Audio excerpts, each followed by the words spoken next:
Who was the girl in the mirror?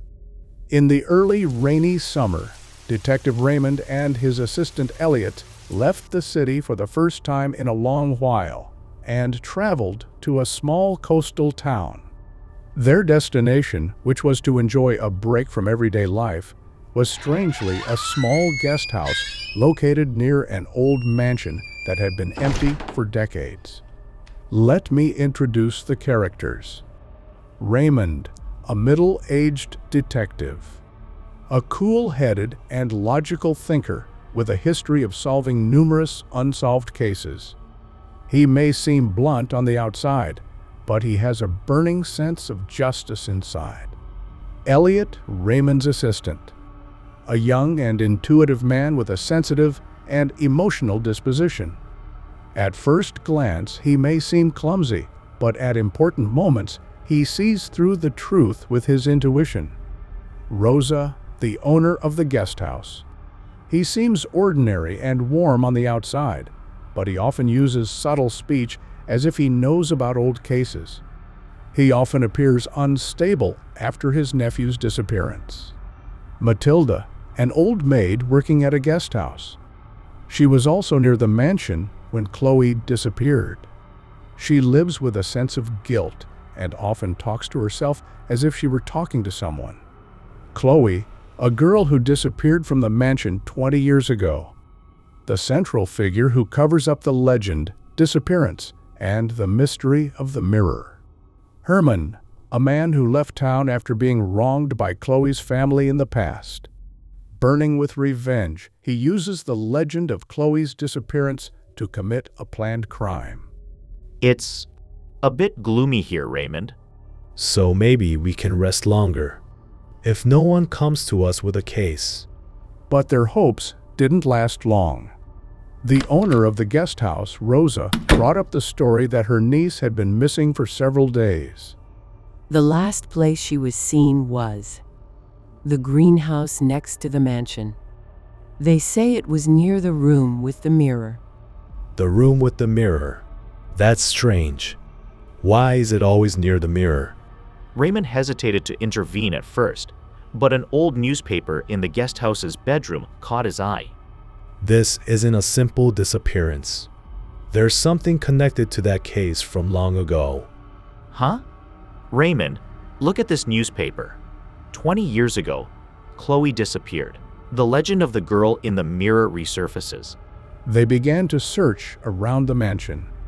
Investigation 1, near the bench in the yard. Huh, what's that? Is this a bloody handkerchief? Look at the embroidery. The initials match the name of L.S., Rosa's niece. Investigation 2, mirror in the 20th floor room. This is a palm print?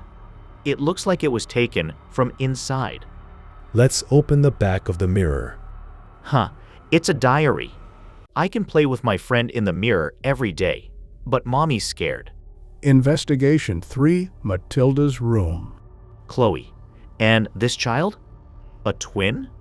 There might have been a hidden sister. There were 2, but only one survived. We played together when we were little.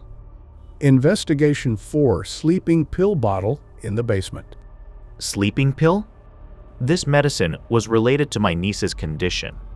If it was a planned lure, someone might have made her confused and dragged her to this mansion. Investigation 5, rose bed in the greenhouse. Oh, there's an envelope buried here. It's a letter. Even if you've forgotten me, I remember you. Judging by the handwriting, it's Herman. He hasn't forgotten. This isn't a simple disappearance. This is revenge.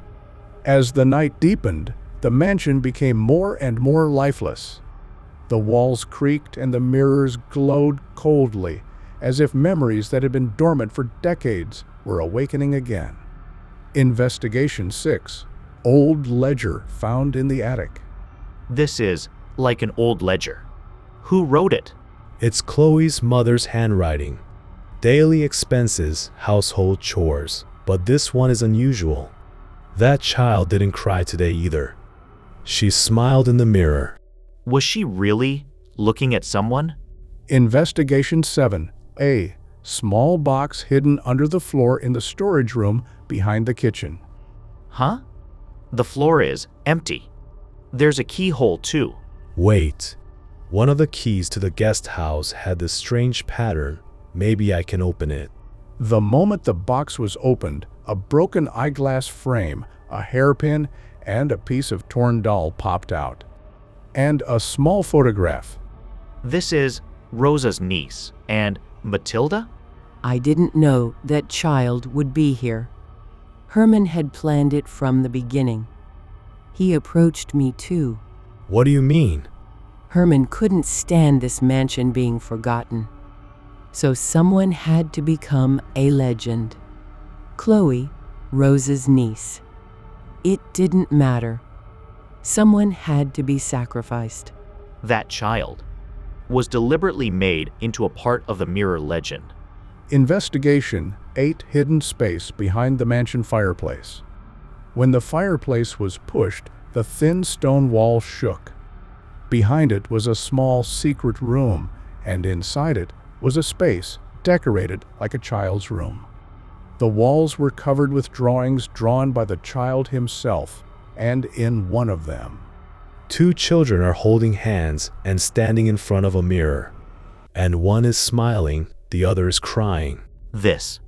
It's a split in the ego. It wasn't Chloe, but the house itself that split the child's consciousness. Or someone made her believe that. In other words, they used the child's mind to create fear and covered up the incident with that fear. Then, the legend wasn't real, but someone's story.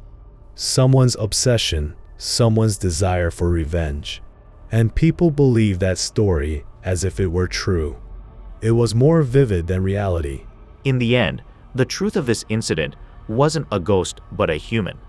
The obsession to protect memories, the despair to turn back the wounds, and the innocent beings who collapsed within it. That child, Chloe, would never have wanted to be forgotten, whether in the mirror or outside. She would have wanted to live in someone's memories, but memories created by someone. Sometimes, we must not forget that it can hurt people. No matter how dark the truth is, you can only escape from the darkness if you have the courage to face it. the village was once again quiet after the rain stopped. The mansion was once again immersed in silence, and the legend was pushed to the other side of memory. But the mirror is still there. When you stand in front of it, what will you face? Did the girl in the mirror exist, or was it a delusion created by someone? The truth between crime and legend, memory and oblivion, depends on your deduction. Next episode preview: The Door That Doesn't Have a Key. Did you find the culprit through this content? Please leave any questions or answers about this deduction in the comments.